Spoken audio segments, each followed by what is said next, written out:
friends. It's your old pal Mark, the AV diplomat. I wanted to take a couple moments today to let you hear my real voice. Yes, what you're hearing right now is my real voice. The product of nearly 42 years of 2-packs and a pound of 10-penny nails every day to get this thing dialed in the way you're hearing it now. Now, normally, we'd have a crack team of grizzled, angry audio engineers dressed in black, drinking coffee, playing with Sharpies and board tape, compressing, expanding, EQing, pitch shifting, and limiting all my tracks, just to polish this turd of a voice to make me sound like the little kid you've grown accustomed to hearing. We do this to not upset Justin and Chris, as they clearly own the low range, and there's just not quite enough room for all of us down there, and I drew the short straw years ago. With it being Independence Day, I figured it was time to share this with the world. Yes, this is how I actually sound. For about 2 miserable months every damn year, when the Willamette Valley in Oregon becomes the allergy capital of the world. Yep, we tried to save the trees out here in Pacific Northwest. We really did. And this is how they repaid us. By waging chemical warfare. To that, I say I will remember this when I'm splitting logs with a shit-eating grin to burn in my campfire for no other reason than to toast marshmallows with my kids. Now I'll do the best I can to not cough directly into your ears today, and promise to try to not sound too much like the Marlboro Man strangling a goose farting into a kazoo. But we'll see what happens. With that said, let's get on with the show. This is AV Super Friends Off the Rails, an almost regularly scheduled open discussion on audio and video in higher education. We'll sound off about our most brilliant ideas, our dumbest mistakes, and everything in between. And because this conversation will almost certainly go off the rails at some point, we'll end up covering just about everything else. And now, the AV Super Friends.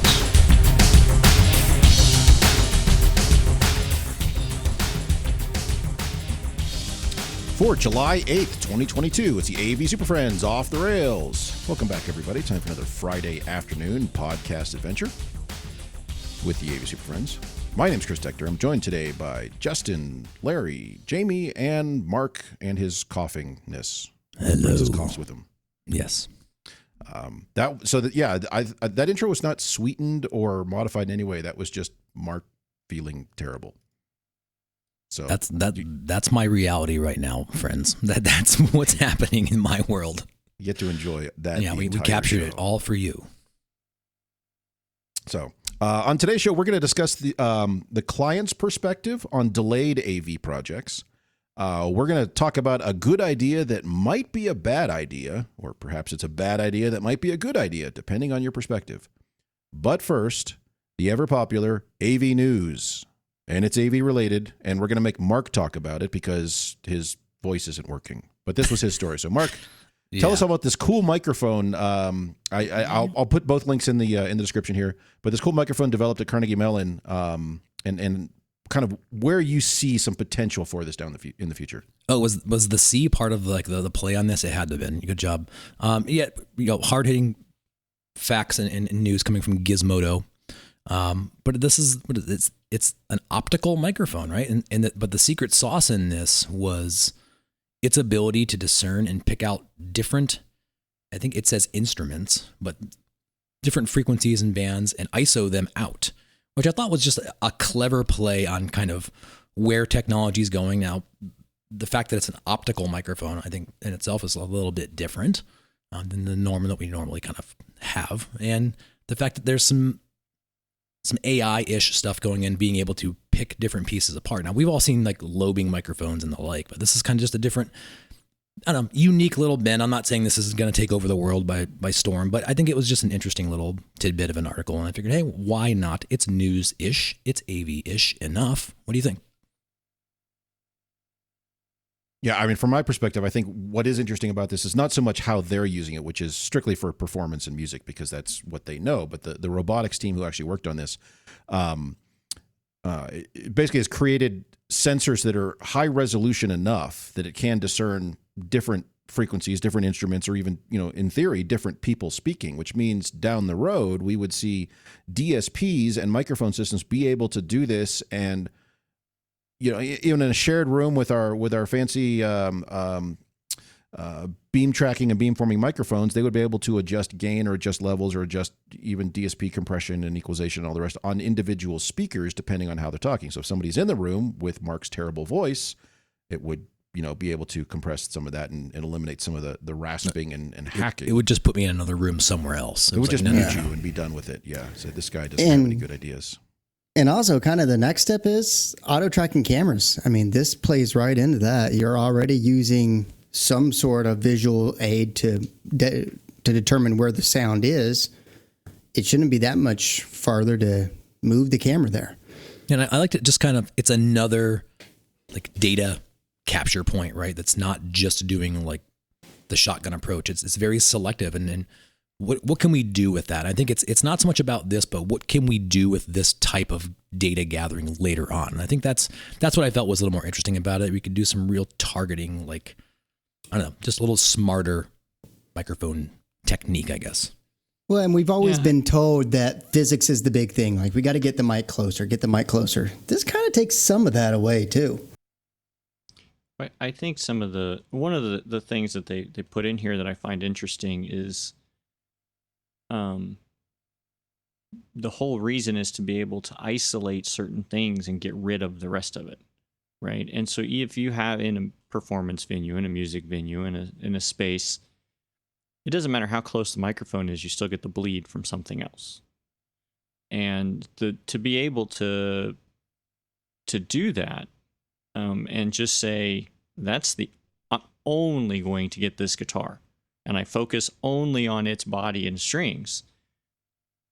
Everything else is gone, and now you can listen to directly that one thing, and you don't have to move a microphone or a stand or adjust gains, or you just take the camera lens and you look at it and you line it up like the gun scope or something. Just line it up, point it in the right direction, you're gonna get what you need to get.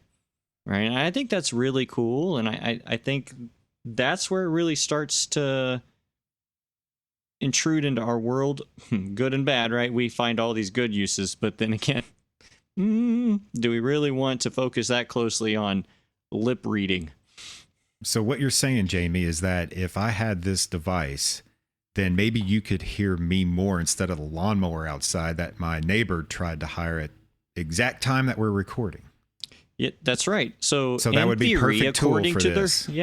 According to their paper, I could be sitting here in my podcast studio and have the camera aimed directly at my mouth, and it only captures my mouth and not all the damn dogs sitting right outside my window.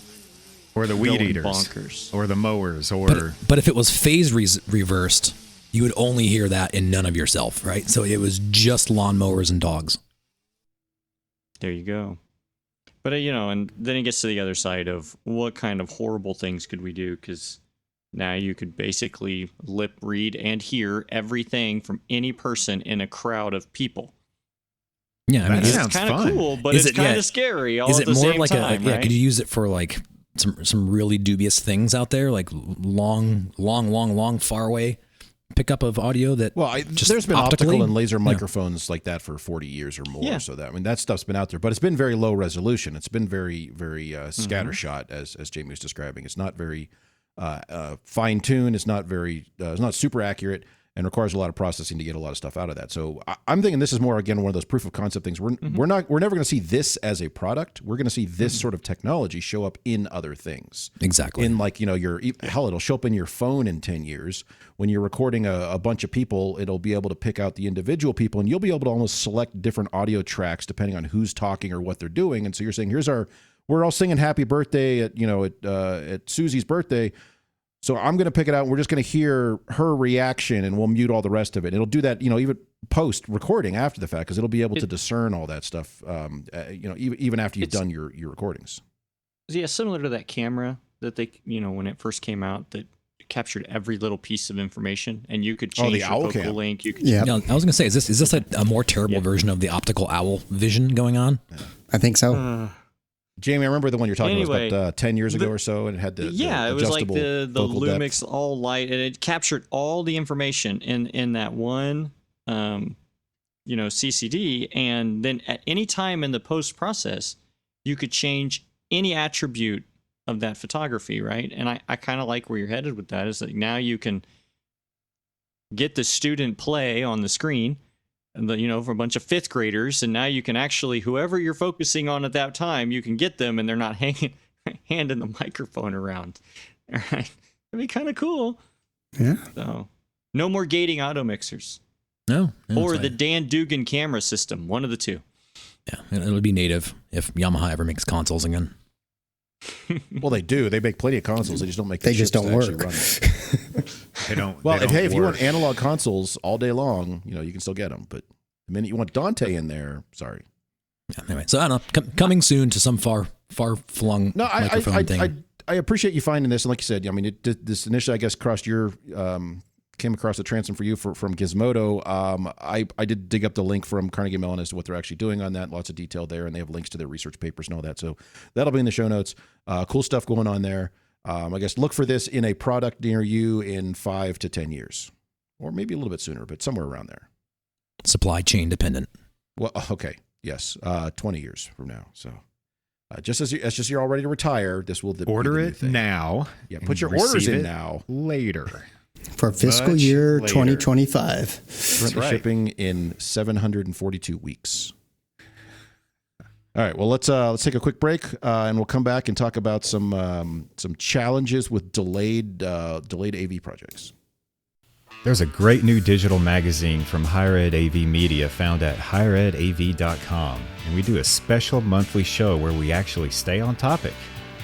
It's a show where we try to really focus on a single topic and break it down into AV Super Friends style. That's the AV Super Friends on topic, found at avsuperfriends.com, higheredav.com, iTunes, Amazon, Spotify, Google, and wherever else you get your podcasts from. All right, so for our first topic today, we're going to talk about this concept. And Mark, this was your concept, and I'll kind of bring it in a little bit here. The idea of, with all the projects we've got going, I was initially referring to this as delayed projects, and you said, no, every project, but every project as it exists in 2022, which of course means it's a delayed project. It's not going according to schedule. We're having all sorts of supply chain issues. And what I like about this model is that we're leveraging the Kubler-Ross model, the Elizabeth Kubler-Ross model of the 5 stages of grief related to death from her book on death and dying. I mean, you just share those, rattle them off real quick for us. Yeah. Okay. So what we got? She identified 5 stages of grief. I know she was 5 stages of death, but I think death is kind of final. And there you are. But anyway, the 5 stages of grief are denial, anger, bargaining, depression, and finally acceptance. So if you think about that from a standpoint of an AV project that's not going well, or schedule slipping, or something's not available, or something's happening, you first get denial in the sense where, well, no, but you could still make this happen, right? I need this. This is important. We have to have this. Then you get anger, where they just really get upset at you that they can't believe that you are not competent enough to make this happen. You'll recognize that's the tricky stage to really feel. That difference between denial and anger, you're not going to hear it from the client. You're going to hear it from your boss or the dean. That's that level. You see what I'm saying? Because they're stomping their feet. They're mad. They're going to try to go above you. And that's what's going on now. That's when you know you're at that stage. All right. So let me clarify then. So denial is more of they can't believe this is happening to them. We have to. They're just like they're not going to change now anything. They've taken to the next level. You've told them like I can't get this, I can't deliver it, and they're like, but we're still going to have classes in there, right? We're going to be fine. You're still going to have everything. This doesn't apply to me, right? This is everybody else. Everything. This is obviously not my stuff. Oh, I know there's issues, but our stuff's pretty simple, so there probably won't be. Yeah, Denial we've already phase is scheduled tricky. classes, so this is going to happen, right? Yeah. Right. Denial phase is very tricky because what I've experienced in denial phase is you write them an email, yeah, we're going to be done with this in a year, whatever that is, and it's outlandish. And they write back, okay. Like it's almost ignoring. It doesn't pertain to them. They just denied being involved at all. They don't like, even nope. say anything. They're like, yeah, that sounds good. And you sit back, you're like, wow, that was weird. That went over pretty well. And then things progress. So go on to the next stages. All right. So after denial and then anger, where they're now in higher ed, generally they've got somebody else involved too, or they're copying other people. That's my favorite. All of a sudden, that email thread now has 6 people on it. Oh yeah, that's another good telltale Then they sign. get bargaining. Direct Well, supervisor. okay, we're definitely going to have Jamie classes. told me no. We're definitely going to have classes. So what can we do in the short term? What can we do to make this work? What can we do to make this happen? Because we still need this. So what are our options? And I've done that, but you have to be careful because when you do that once, you're setting up the can precedent. set a very bad precedent. I mean, I've got that right now with a project where I'm kind of giving them some stuff, but realize like that's not a good idea long term. Well, Yeah, and I don't do think once what that- you're not ready to do 1,000 times. Right. Yeah, this bargaining stage is where we've all been in over the last 18 months because we've just been doing what we can. And for instance, I have not completed a project in well over a year. I have projects that are 90% done, and there's a thing. And now these people are, because this is a time of year where financials are like, we need to close out that project, but we can't because you're not done. And I've got a whole inventory of those because I bargained, because I said, okay, I'll do what I can, but just remember. And now here I am with no closure rate. They can't finish the financials. Everybody's all upset because we bargained. And I think all of us are in that. The bargaining one, I Us. think AV sits a lot in that realm because it's the one where you can be seen as successful, right? You can find the alternate. You can be the hero at this stage, and everybody wants to help the process. And we're creative folks. We can find solutions, but it's the one that can turn on us and bite us down the long run. Well, and Mark, you bring this up a lot from the standpoint of you don't like doing alternates because you prefer to have that common kit of parts. You prefer to, Right. Hey, I'd like to have the same model switcher, amplifier, processor, controller, whatever it might be in most spaces, because if that one dies, I've got a spare, or my team really knows this inside and out, or we know how this operates and any sort of quirks there might be, or we can integrate this better with other systems. Whereas, you're right, Jamie. You can go out and get stuff and make this work. But now if I'm getting something else and it will work on day 1, day 90, day 180 sort of thing, but it dies a year later, was that still a successful project? Because now I still have to go back and fix that. Or maybe we're making compromises and we're selecting alternates that don't do everything we needed, and now we've got trouble because that room operates differently than initially specified, or the scope doesn't quite get matched, or it's a Larry, I think you said it best. It's a bad precedent to set to do that. Yeah. And my bargaining has always been like, well, I'll give you 75% of capability. That's where Right? we are. It's like, Well, I'm you kind of take with out Mark. 25% of I don't speakers? just start buying random crap to put in there because No. it's a waste of money. But I do Right. tell them, fine, I only have 70% of the things. You're going to get 70% of the capability. It will not be able to do, and we all know the piece that's missing is your audio DSP. And you say, Or touch Or panel. it control will not be processor. able. Yeah. Well, I don't have that problem, but but it's always, oh, that's fine. We'll be fine. Nobody's going to complain. That means you can't record, right? Well, that's okay. And you don't get to play videos and movies. Do you understand right. that? Yes, that's We fine. just need PowerPoint. Just Audio And does then- not work. no problem. And We can get around and then that. when they That's start easy. using it, they're like, you didn't tell me I couldn't play Hey, YouTube. we were trying to do a Zoom call. We couldn't hear anybody. And I nothing mean, works. lecture capture doesn't Well, you said I work. didn't have audio. You didn't tell me my Blu-ray wasn't. I can't hear my Blu-ray. You said hell's a audio. Blu-ray? Yeah. Like, So what? that's the What do you- bargaining that's getting me right now. And I, anyway, that's where we start moving into the next stage. Yeah, and so next up we have depression, and I think this is where it starts to actually occur to them that this is going to be bad. This is going to be bad, and they're going to, and Justin, you kind of mentioned like you get those short, terse emails. Yeah, all right, fine, something. And See, Yeah. I think this kinda is when start to shut down. they start to actually ingest this and internalize it, right? And so do we, because this is when we start to feel bad, like we're not being successful, right? That we're not actually delivering on what we want to do. What's up, Justin? So something that I just realized, and I don't. You all might have experienced this too.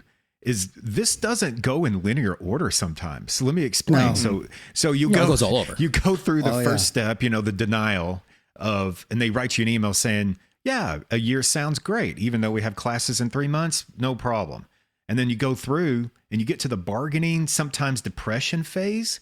Once it hits depression phase, It can go right sometimes back to it anger. cycles back It can to go right denial. back. Yeah, it'll It go right back around. No, that's another problem for next week. I'm not, I'll deal with that next week. And then they go through the whole cycle again until they finally hit acceptance come that due date, right? And Justin, that's an excellent point. That this is so not every project, not every person, not every client is going to experience all 5 of these, and they're not going to experience them in the same They order. skip over, and they will loop repeat back shit. around. So Yeah, go ahead, Larry. do. And another thing is, like, all of these impact your staff and yourself. Like, and I noticed this especially with depression. Like, if you have a group of installers who are used to knocking out projects and getting them completely done, and as Mark was talking about, like, being successful, if they haven't finished an install in a year, like, there's that sense of apathy and of spinning your wheels, and it's just it's the rough. value, right? It's how they value themselves. Like, you're part of a team that can't be successful. We're not delivering what is our end goal, right? We're not delivering this service. We're not delivering this experience. And it's like, what are we doing? And so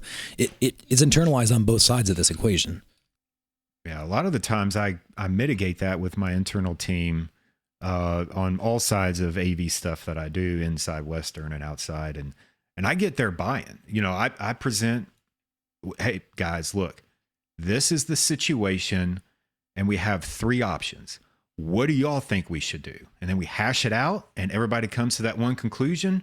Nobody likes that, but it's the least common denominator, if you will. But then at that point, everybody has buy-in to half-ass a system, 85%, and move on.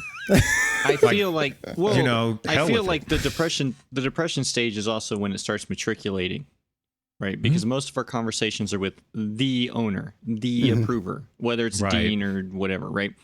And they maybe they're already depressed. Like, well, I guess this is what it's gonna be. Can we give them here? What's what we can give them? But you, as administrator, need to make sure they all understand that support tickets aren't going to fix anything, right? But then they start feeling that first week or 2 of school, and all these faculty and students are just blowing them up. This is terrible. Why did I spend all this money? What am I teaching here? And now I think that's when the administration starts going, oh, what have we done? And this is the year of I told you so, right? So Right here, and I think the telltale sign is when you actually start having those honest conversations. That's when the depression has actually come in. When the deans and people say, "So what? Yep. Just get me up to speed. What's actually going on here?" And that's when you're at this phase. Yeah, because somebody fully doesn't understand that even though you told them 6 months ago plus that you weren't going to be done on that day, they want to rehash all that again to figure out how to absorb that into their thick skull.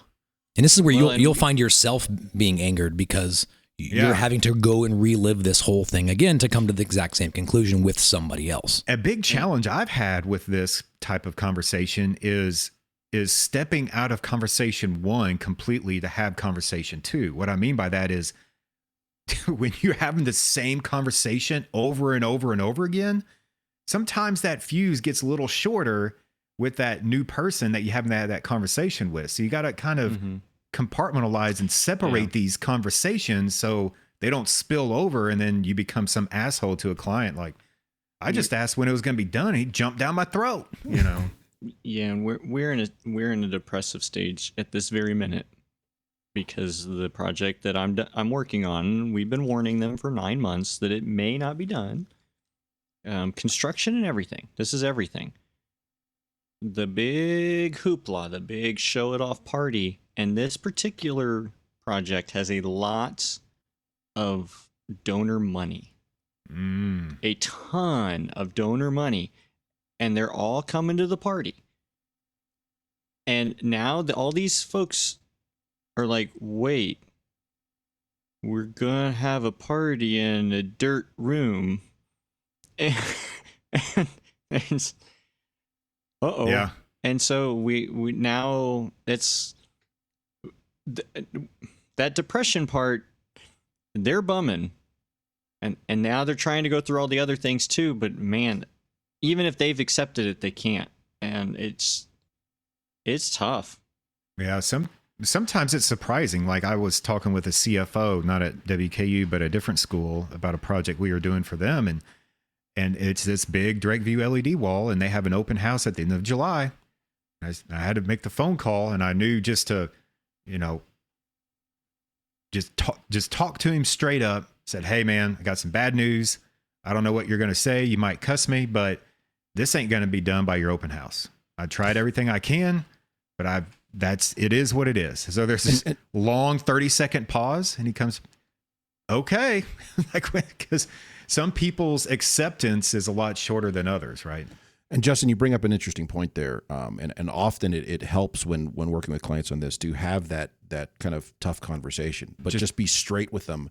I know you've talked about how do you explain systems in the sense like what analogies to use, and we'll get to that in a few minutes here. But rather than trying to use an analogy or try to make it easier to understand, just tell them, look, here's the deal, here's what's going on, et cetera. I had someone just the other day ask me for a project that got approved in May, knowing that stuff is probably 6+ months out. He's already asking me here in mid-July, is that going to be ready? And I almost wanted to luckily I wasn't on campus. So I was like, I wanted to crawl through the phone and strangle the guy from the standpoint of, we just talked about this. We just went through all this, and he ignored everything we said to come back with it. That's denial, right? And that's exactly right. Yeah, well, no, but we're going to have classes. And one of the things, and Larry, you brought this up a couple of months ago, and this has been my mantra recently, is I'm not touching a room until everything's here. So even if a room is crappy but operational, it stays crappy and operational. So I was able to tell this guy, hey, some of your stuff is here, some of it isn't. We're not touching your space. So whatever you had there in May is what you have there in August. So you know exactly what you're dealing with. There's no surprises. There's no temped-in gear. There's nothing like that. You have exactly what you had last week, and you will this fall. And then when the stuff comes in, great, we'll do that and the room will get better. But until then, we're not going to change anything or try to make this happen, because then we're just causing more problems for ourselves. Yeah, the harder conversations are the people that don't have anything, right? They don't have any tech, and that's those harder conversations to have. And that's where I'm all in on what you just said, Chris, and it's a lot easier to do when there's already stuff in there, even if it's broken. Yep. You're like, I didn't say broken. And I've been telling. Yeah. But I have a couple that are flat out broken, but I don't have the replacement part yet. But if you start doing something, the expectation is you're going to finish it, right? But that's a lot easier to have that conversation if there's already stuff in there, even if it's broke, because it's been broke, so everybody kind of understands it's broke. But if you change anything, then you changed it, it must work. But this populating a brand new space, and right now I'm lucky, right? On this project, I do have 90% of my equipment. What I am missing are audio DSPs, and they want to high flex out of 2/3 of these rooms. Okay, and so that's where this conversation comes in and says, I'm really hesitant, and I've been pushing back. I'm really hesitant to put anything in here, because if I hang a display on the wall, the assumption is all of it works. Good point. But not only that, but getting access once they start scheduling that space, going back in and doing the work it's almost impossible. You're never getting back in that room. It's better to just not have anything in there. And so I've been, but then look, and this is that bargaining phase. I have all of these all at one time. There's no stages right now. It's just flat on out. Put them on morphine. Well, I think there's layers of this. Every layer of the pillars of people in your orgs, right? You have your deans, you have your faculty. They all go through this, and not at the same time, right? Mm-hmm. It trickles down. So that's why we find ourselves we go through it every single time at every single level. Every day of every hour. So almost a psychologist. We're the counselors of a project. Right. We are. Let me talk you off the cliff. This is AV psychology. I question for you guys. So we've talked about this from the standpoint of the client perspective. How many of you get this same question, the exact same client level questions, but from your facilities group, who has the same issues with supply chain stuff across the board, and yet they come back and they're like, well, but you can make this happen, right?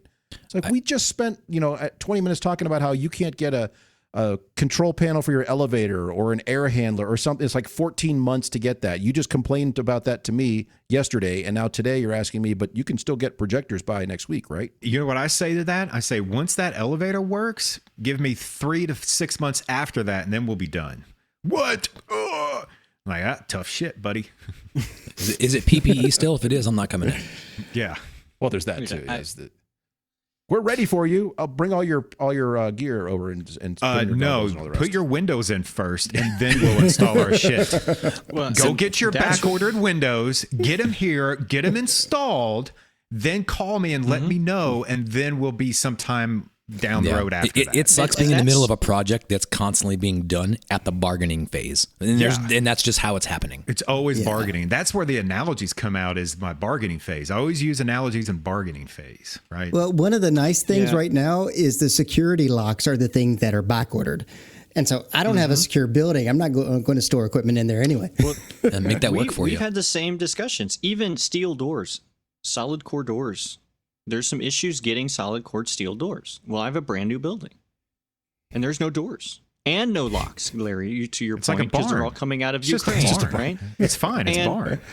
And they're like, well, we have to have a orders fully doors functioning from network and Ukraine? get these. No, the locks.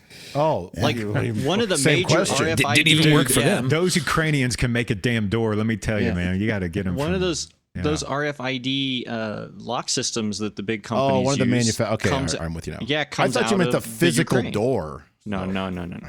But the steel, it's all Chinese steel. But They just put plywood up here. Just call it done. so and it's hard to for the facilities people. Kentucky They're like, door. well, the doors telling you. will be here the day before because it only takes a day to put a door on a hinge. Yeah. But they're like, and you go, well, look, I can't do anything until there's a door.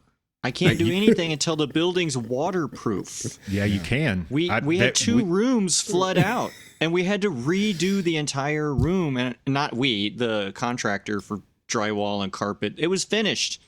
It was at finished detail level, and they had to tear it all out and redo it because they didn't have the windows on the upper floor done, and it flooded.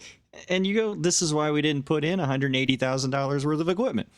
You think I'm lying about those It's doors? really difficult. I'm not. It's, No, I've seen it. They're We construction put doors. plywood up while we seen were that, yeah. commissioning AV systems for doors, and this was pre-pandemic. This shit was happening back in Oh, no, that's- 2018. Yeah, it's like- Jamie, when I was at Missouri, there we put plywood up on the outside of a lectern because we couldn't get the finish kit. But hey, there you go. Here's your garage sale looking lectern. Yeah. It worked fine. All the gear was fine, but it's just a finished piece. Hipster Justin, chic. version. a few minutes ago, we talked about this concept of using analogies to try to explain to people during these different Yeah. stages or during your initial scope. So talk about that a bit because I like this approach. Well, I going back use to them all the DSPs. Yeah, so DSPs, right? Oh, well, we're not going to have your DSP. Client's like, well, I don't give a shit if you don't have my PSD. I was like, no, I said DSP. Like, I don't even know what that is. Just make it. So it's like, no, I don't want to be technical about this. So how can I communicate how we're not going to be done with this system? And is that acceptable? This normally happens in bargaining stage. Sometimes it happens in denial stage. A little too early for denial most of the time, but anyways.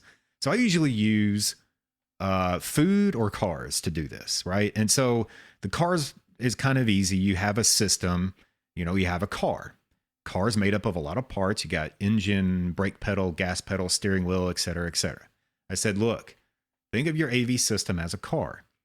Now, do you want me to hand you over that car and you pay me a partial payment and that car sits in your driveway because you don't have a brake pedal and a gas pedal? Like, what do you mean I don't have a brake pedal and gas pedal? Well, think of this DSP. You hear me talking about this core audio component. So you have your car, but is it acceptable to you to not be able to drive your car? Or maybe you would have to have two people to drive your car, one person figuring out how to run the brakes and the gas and the other person to steer. I don't know, but you all figure it out. Is that something you want to do? Another analogy I like to use is, the food analogy, which fits a little bit better in some situations.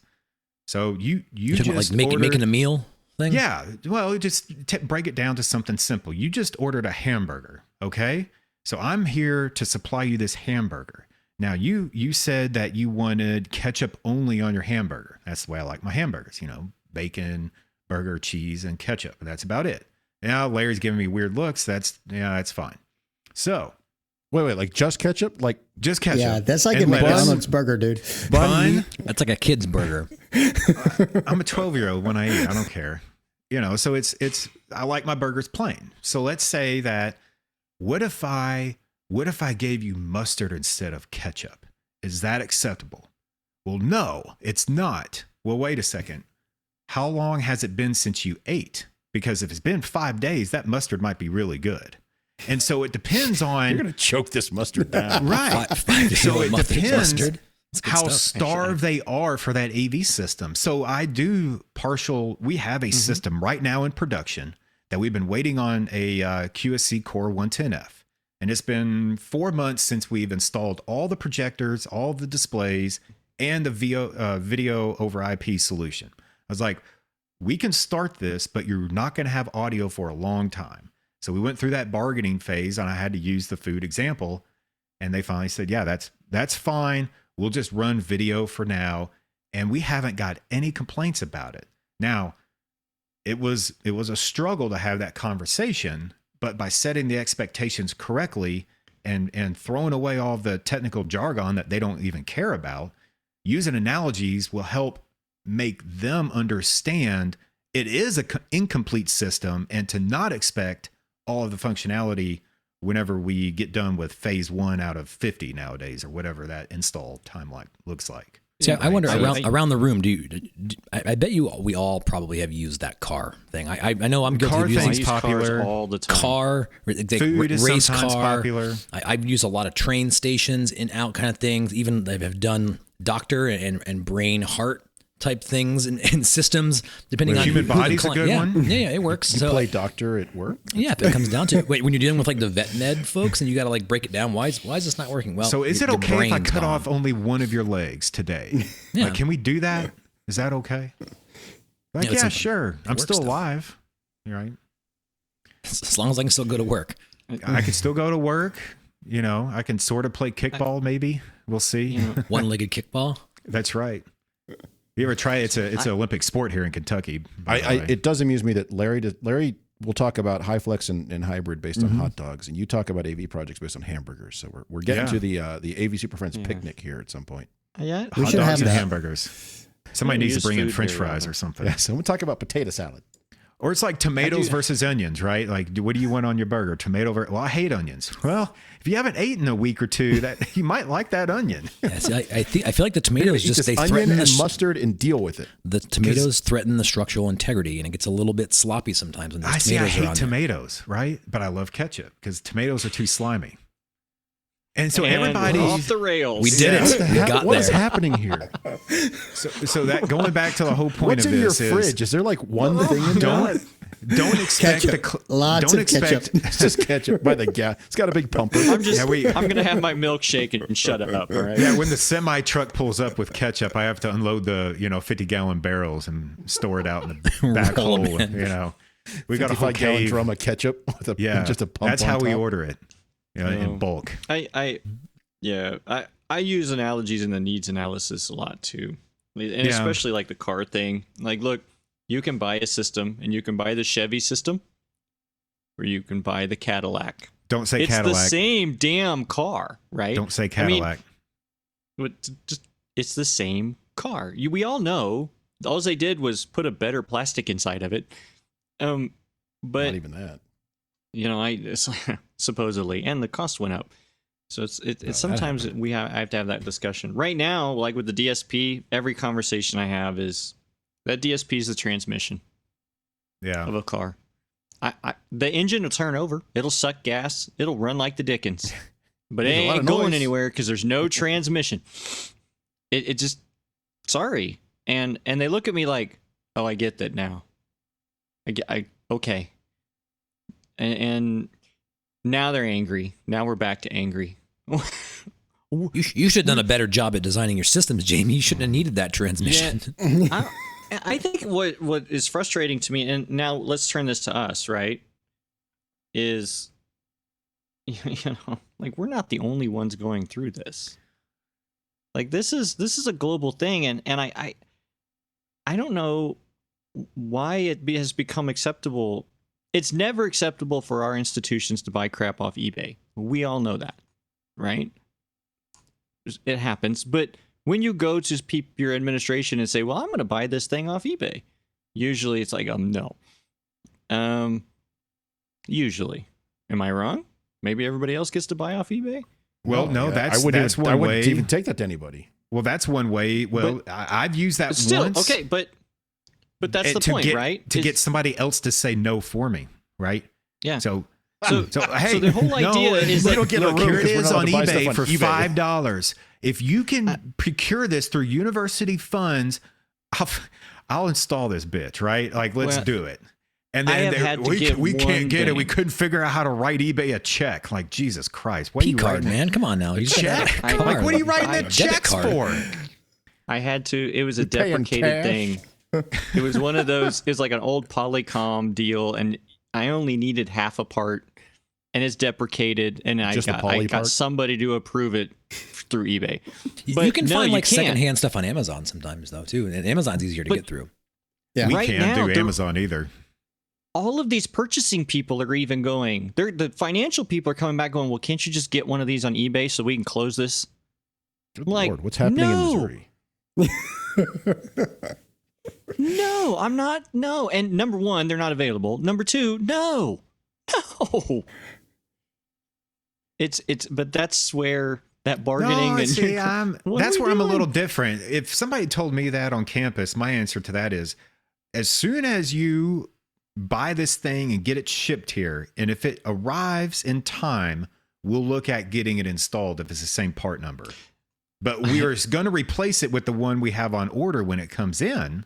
So it's a temporary Band-Aid fix. But if you could figure this shit out, if you can buy it off a PO or a university credit card, then maybe, damn it, you deserve it. You know, like, go for it. Let's see how bad you actually want this and how much time you're willing to put in. That's the bargain. On your side to get this. I'm bargaining with you.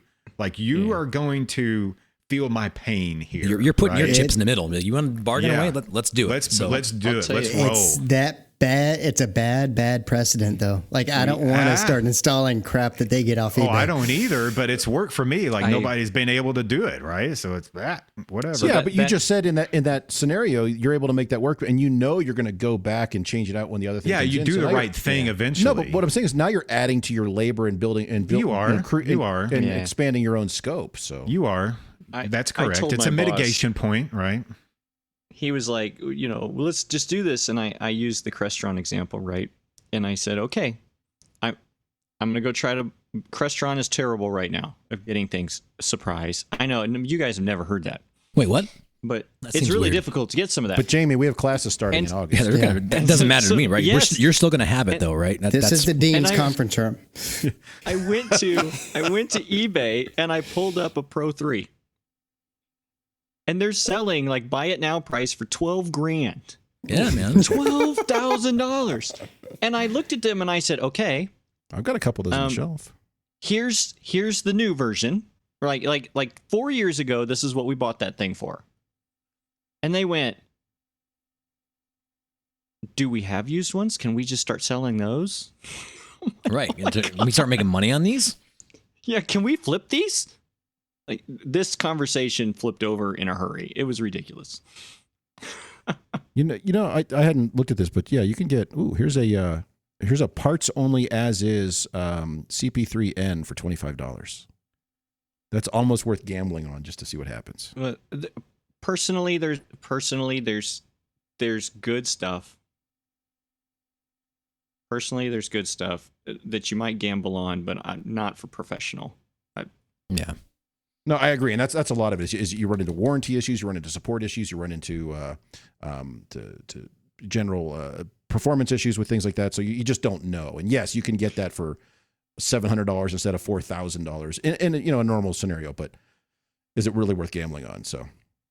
So how many people besides, not themselves, we've all kind of hit that acceptance stage. It is what it is. We don't like that we're not going to finish these things. We don't like that it's delayed, but it is what it is. This is where we're at. We've all kind of hit that, I think. How about who you're talking to? Do you have anybody in your project base that has finally hit that whatever?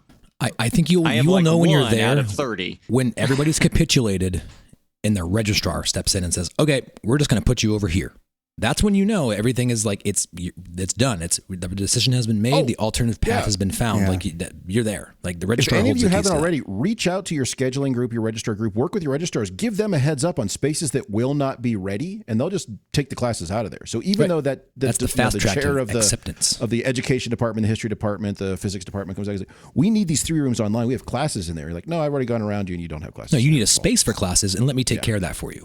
Yeah, I will say that the leadership in and the IT department here at UNCG has been excellent with this. Like they completely understand. Part of it is we're going through a network refresh at the same time. And that network refresh is like a year out. And so they're actually getting it from both sides, the classroom side and the network side.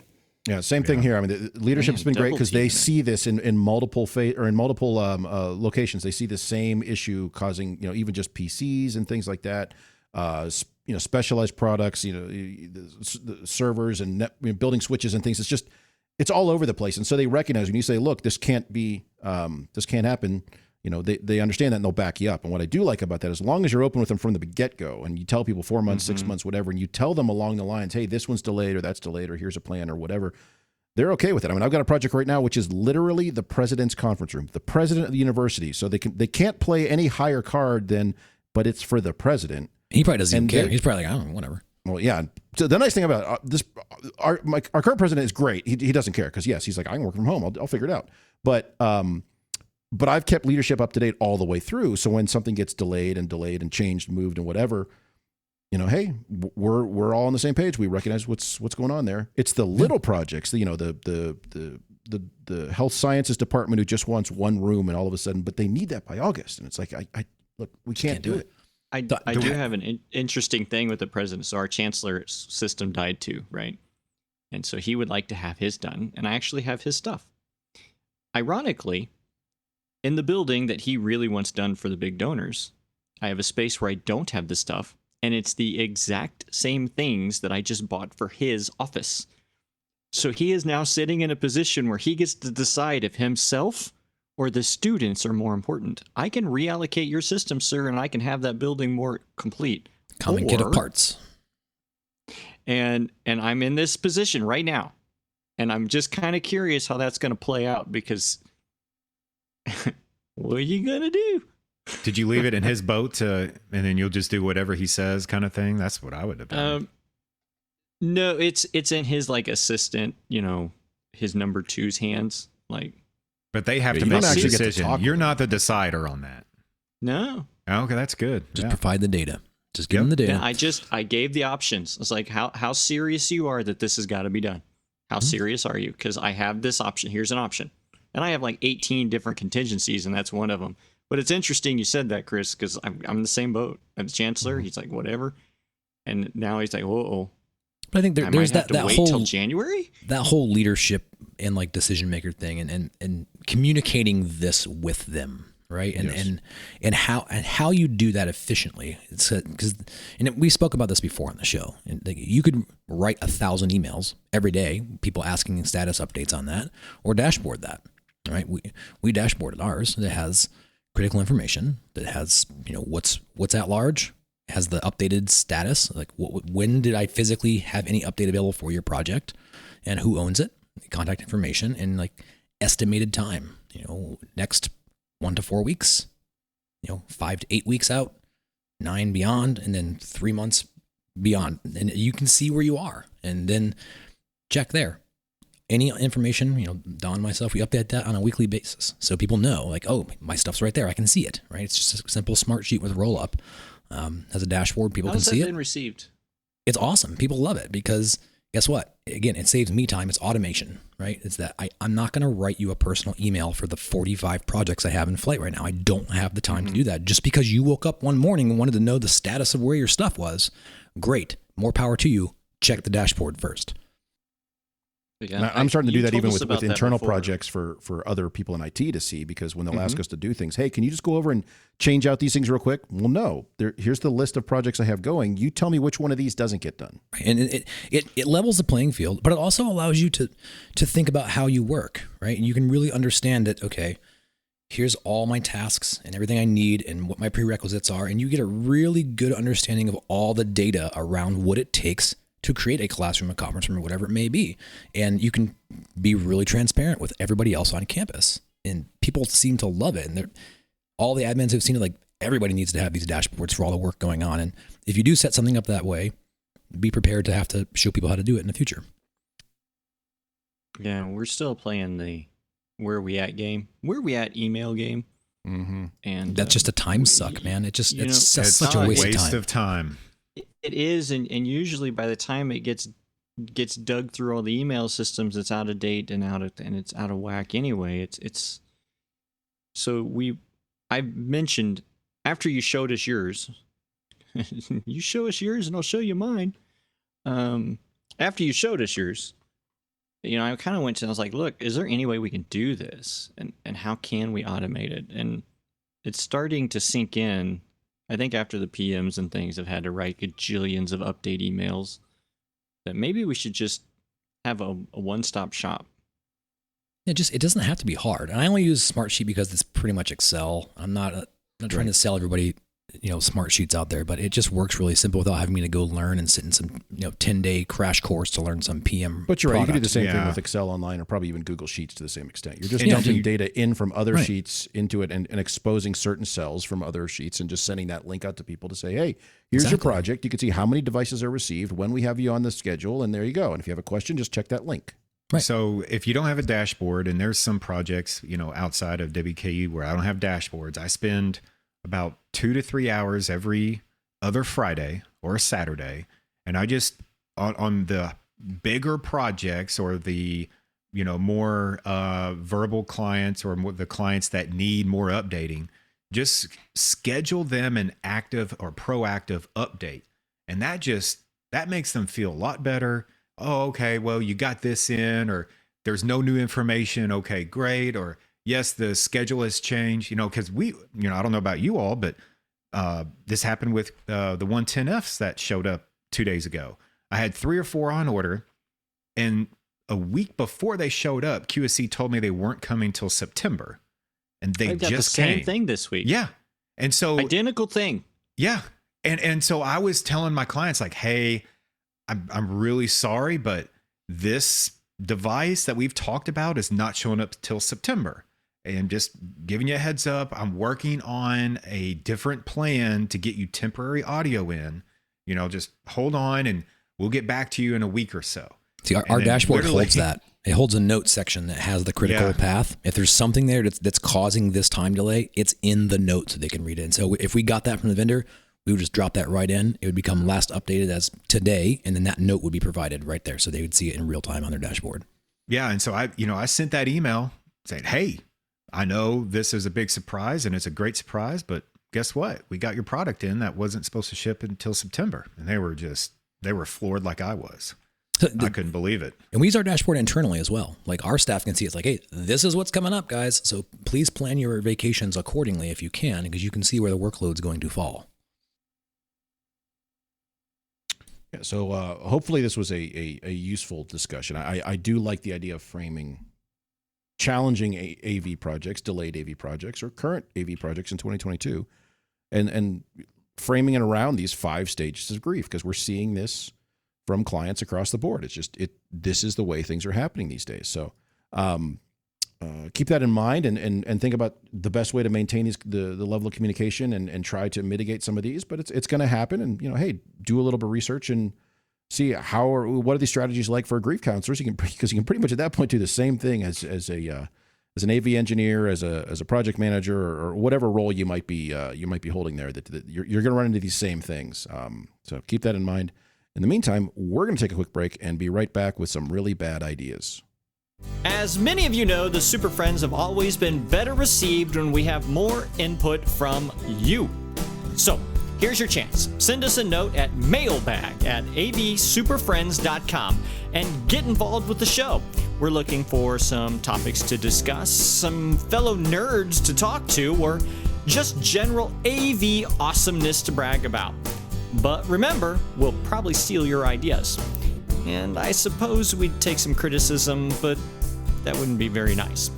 Anyway, drop us a note at mailbag@avsuperfriends.com and find out how quickly we ask you to join this nonsense.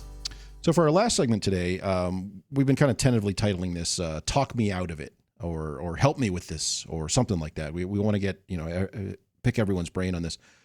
I tease this as good ideas that may be very bad, or bad idea that may be very good. And so, Larry, you were describing a very interesting approach to potential classroom refreshes. I'm going to put quotes around that. So tell me about your hand-me-down classrooms. So this feels like a bad idea. And that's the reason I wanted to bring it to the group, because it just feels wrong. Everything I've done in previous institutions and everything, this just doesn't feel right. But we just finished talking about bargaining and compromises, so this is another one of those. So we're all going to be pressed with budget restraints coming up.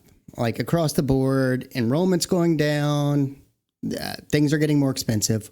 We're going to be asked by our leaders to reduce costs. So I looked at our standard room. I didn't have much fluff. I didn't have a lot of ways I could reduce our standard classroom. And so I started looking, exploring other possibilities. And over the weekend, I was looking at the classroom utilization report that I got from the space management and the registrar. And I got to notice... Sorry, space management. Sorry, Larry. Sorry. I mean, you just completely derailed the show. So I got to looking, and we have about a third of our classes of our classrooms that have less than 4 classes a semester scheduled in them. And so, but we're investing the same amount of money for those classrooms as we do the rooms that are used more often. So I presented to my management a scenario where we keep our same standard classroom design that's been pretty successful in the other 2/3 of the rooms. And we're keep those on the 7 or 8 year replacement cycle, depending on how things shake out. And then for those other 1/3, those get replaced by the hand-me-down equipment from the other rooms. And my whole goal is to de-incentivize instructors from using those rooms. And so they go into the rooms we keep updated and keep working properly. So eventually, when those rooms fall below the threshold of what is considered a covered space, they just disappear and I don't have to worry about them anymore. You know how you can make that disappear is you just remove this stuff. Just take it all out. I can't do that. I don't have the ability. You can. I can't. You put a plywood You just walk door in there over. and you take the shit off and just I can walk make out them. with it.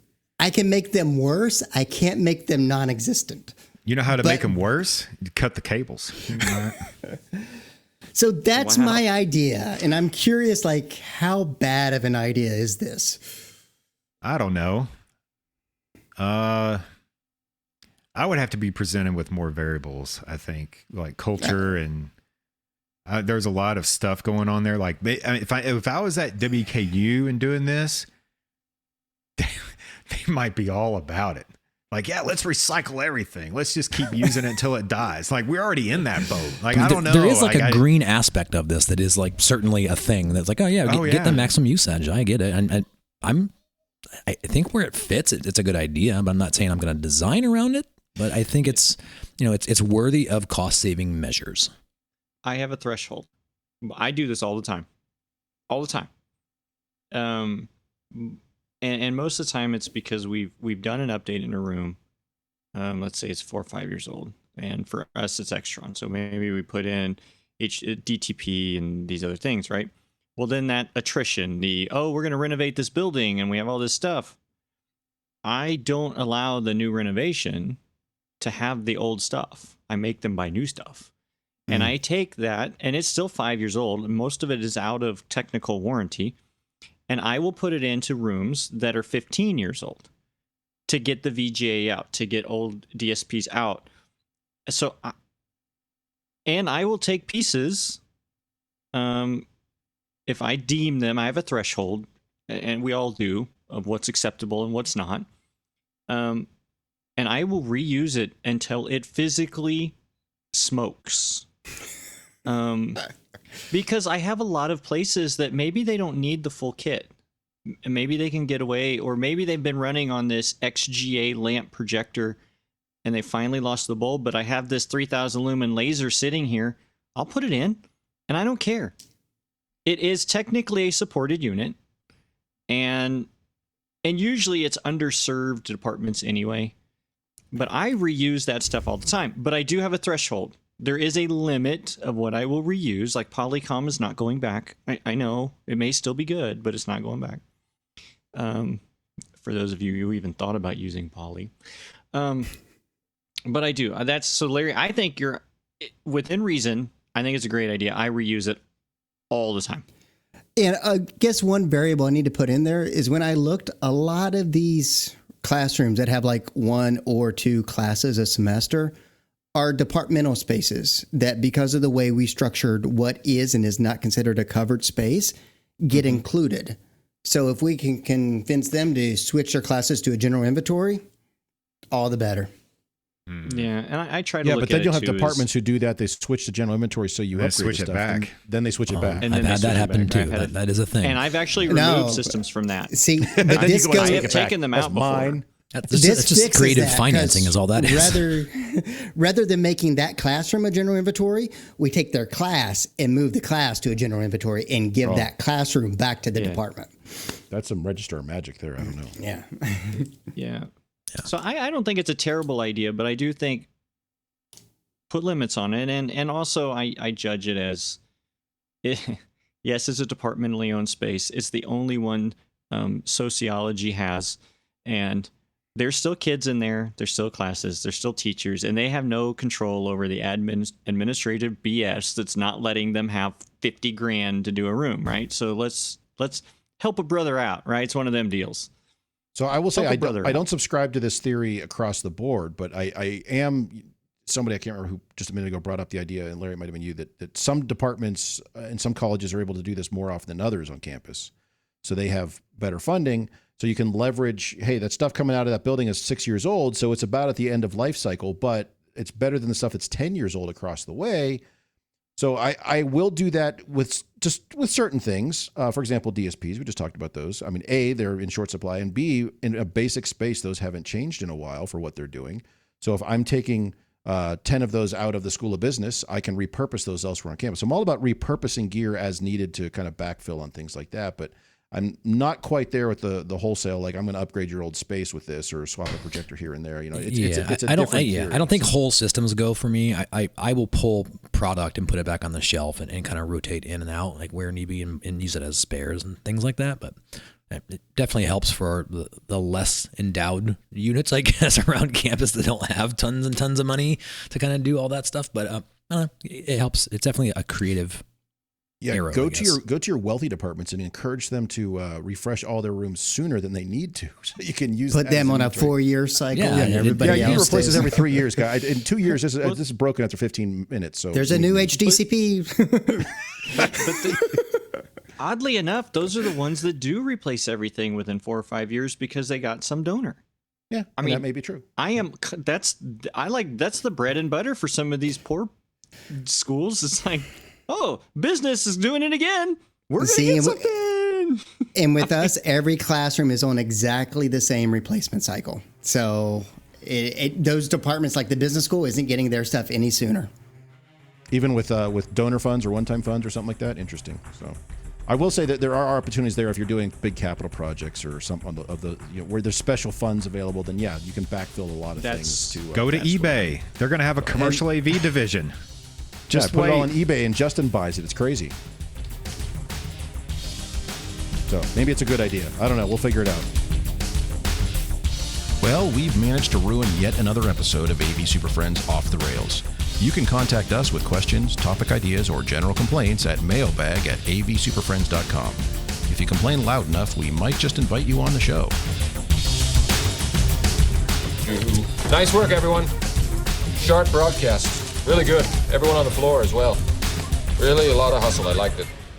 The opinions expressed by the AV Super Friends are solely those of the individuals and do not represent their respective institutions, organizations, companies, or clients.